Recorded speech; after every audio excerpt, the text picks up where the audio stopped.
Okay, yeah. So right now what we'll be getting into is like more general questions, and also some related to acting lah. Yeah. So something that's really on my mind right now is like, would you like recommend someone who is thinking of going into like acting, theatre, the arts? Like, would you recommend that person to do that, or like what tips would you give that person? Firstly, you would need to see if you want to be a full-time actor that do side hustles, Okay. or you want to be a full-time something else but a part-time actor.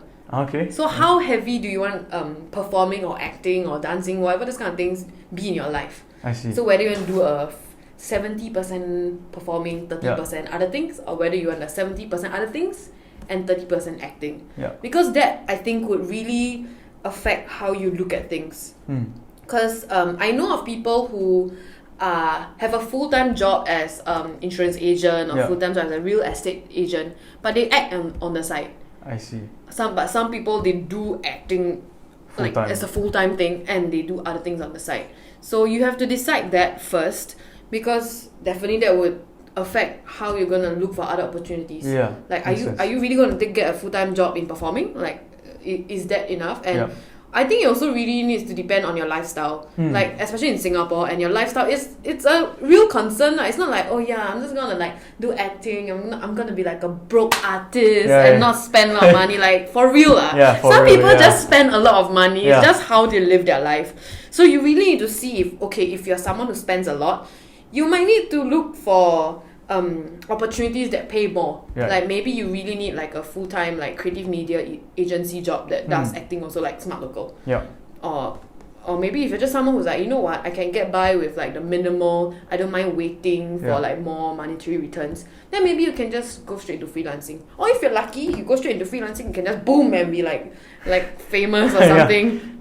And also with that comes with training. So there is full-time like programs like LaSalle, NAFA, but there's also what I say, if you want to have a taste in intensive training but not like getting a degree or diploma in like performing, would be there's the theatre companies like SRT and Pandemonium and Walrus. Not sure about Pandemonium. They do have slightly longer training programs. It's like a year to 2 years, 1 year to 2 years. So with that, you get quite intensive training that's weekly or bi-weekly, I'm not sure, weekly or bi-weekly, but you do get exposure to performing as well. Because my friends, they were in the program Young Co from SRT. So it's basically sort of like their younger department where you go for trainings and practices and rehearsals twice a week for a good 2 years. So you get very good training, but you're not doing it full time. A lot of them are doing it while they're studying, or they're doing it while they're working. So that really gives you a taste of acting and theatre and things in general. Like, do you really want to do this? Yeah, I see. Yeah, so that's a good option, but which I wish I get had. exposed. Which I wish I did, but I didn't. Look forward to that in the future, maybe. Other than that, also build your connections lah. As much as like people say build your connections. Honestly, it's quite an important thing in this industry. I see. As sadly as it is. I see. Because honestly, a lot of times when people find actors, dancers, performers, it's really by word of mouth. I see. If you know your friend does, like, maybe you know your friend's a very good actor, and they're like, oh yeah, I'm currently looking for like an actor for this, and like, oh yeah, my friend can do this too, sends contact over. I need like a bunch of dancers who are this tall, or they need to do this. Yeah, I have a bunch of friends. So a lot of times it's really by like people like talking to each other, and they just recommend. So it's really, if for example you want to do the commercial entertainment industry, like USS. So if you have friends who are currently in there now, it's a lot easier to get in, not because you know them, but because you know of the different ways to get in. I see. So for me, I didn't know USS hires have two separate hiring cycles. So they have a full-time hiring cycle, and they do have another part-time hiring cycle for Hollywood Dreams Parade. So it's the parade that happens every weekend, something. I think I know. And the seasonal shows. So for those, it's actually quite open to public to audition. So if I didn't have friends back then, I didn't know we can audition by do that. Yeah, so honestly, sometimes it's just things that are there that you don't know they are there. So if you know you have friends, they can let you in. Plus, if they know you, they know you're a good like performer, you have good work ethics, they will actually talk to the choreographer, or the choreographer might ask your friend. Right. So I've had my program leader ask me, how's this person in like doing things, because she auditioned for the same program, MT, and he called me to like, how's this person's character? How are they in trainings? So if you know people, definitely directors will have a better like impression. Yeah, better impression. Initial impression of you. So that's the thing about it, lor. Yeah. Okay. Okay, so my next question is like, how is the art scene like in Singapore? I'm still discovering the art scene, because I haven't been in the industry for very long. Like I've been in for like a year-ish, and it's not very accurate depiction because of COVID. So I've heard things from my friends. Sure. I've seen things like from my experience. Apparently, from what my friend says, it has been improving a lot already. Like compared to a few years ago, the industry is really big, and I can see where they're coming from, because they're definitely, for theatre itself, there are a lot of very like small companies these days that put up shows, which I think I didn't know they existed, and I don't think they existed like a few years back. Right. So those kind of smaller companies are very good platforms for newer actors, because at least they get the experience, they get the exposure, and definitely they're like the big shots. So I think it's getting better, and especially with film also, I think this is just a general whole world thing. People just get like more accepted. People can accept people. What am I saying? People are more accepting towards yes, art.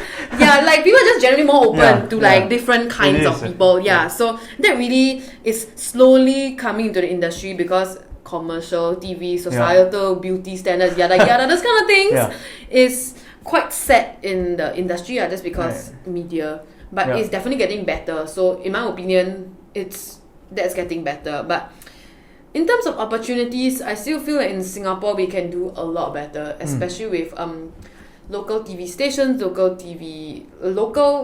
artists in general.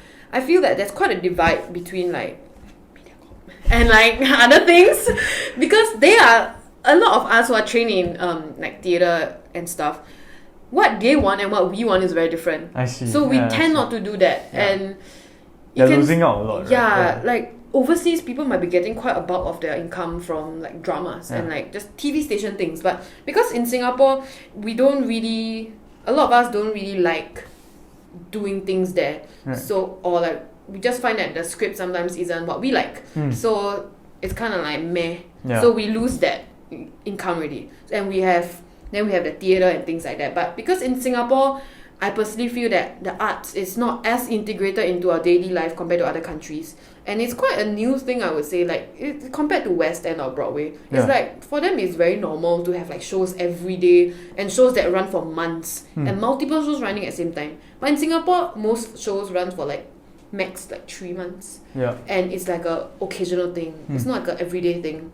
And to Singaporeans, you talk to them, you won't think about arts. The first thing that comes to mind is arts. Honestly, it's just like, I need to work, I need to pay bills, I need to eat. But in overseas, like arts is just like everywhere. So regarding that, we still have a lot of things to work on, but also because we are just a new nation.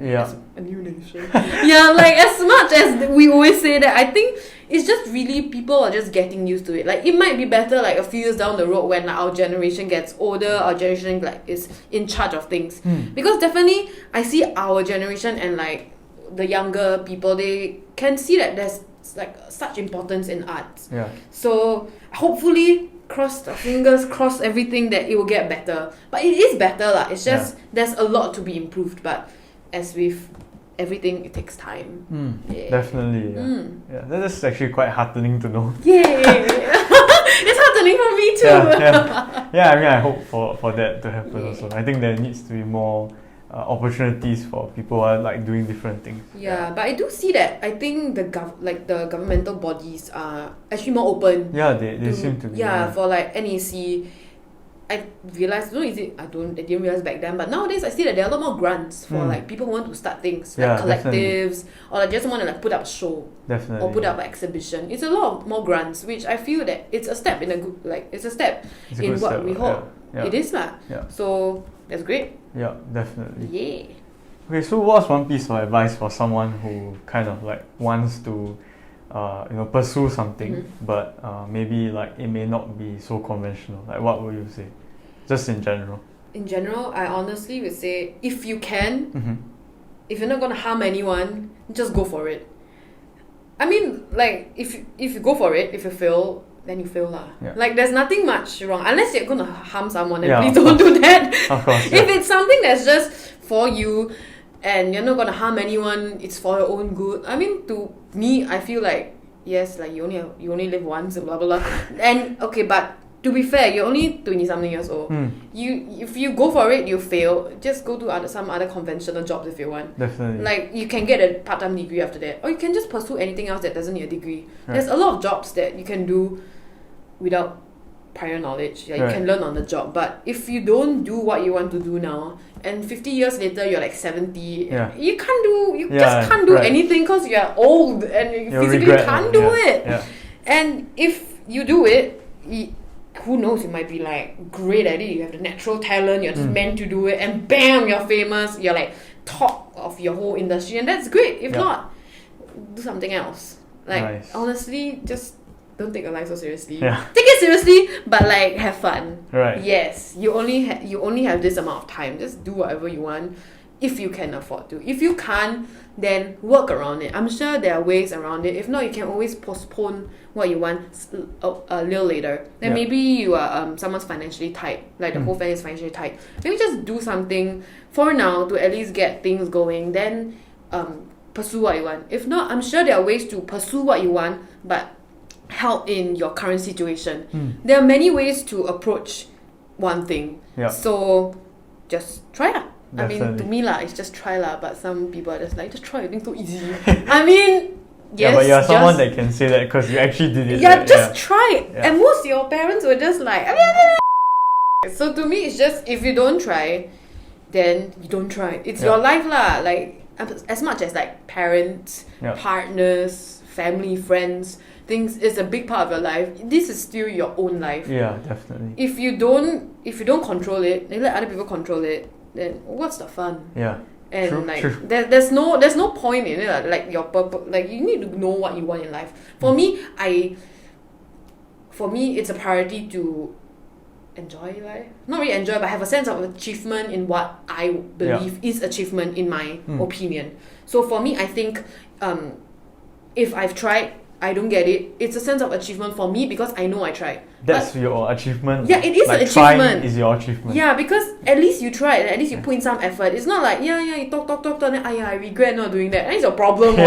You don't do it. No one said, oh, you do it, don't do it. It's your own problem. Yeah. If you don't do it, then it won't ever happen. You won't know. Like, if you did it, you might have been really successful. Yeah. So honestly, just try. If you're not gonna harm anyone, just try. Give it a little, like, give it some time, maybe a few months, a year. If it really doesn't work, leave it aside, do something else. Maybe you can come back to it a few months or a few years later, and you might just see it in a different light. You won't never know. Definitely. Yeah. That's some solid advice right there. Okay, so I think that's basically the end of the interview at the talk show. So I'd like to thank our guest, Fiona, for coming down. Yeah, she's super busy, super busy person. She actually was like, she came down from another shoot and now she's like going off to work again, right? Yes, I am. Yeah, so really thank you for your time. Really appreciate it. I'm sure the viewers will definitely appreciate this as well. Okay, so that's the end of the talk show for today. I'd like to thank our special guest, Fiona, who has made her way down here despite her super busy schedule. She currently has so many things going on with her, but she still made time to come here. So I hope that you've learned something from this talk show, this interview with Fiona. And if you like the interview, do remember to leave a like and a subscribe for more of such videos. And of course, if you have any questions to ask Fiona, you can comment down in the comment section below. So if not, I'll see you guys next week, and I hope you enjoyed the show.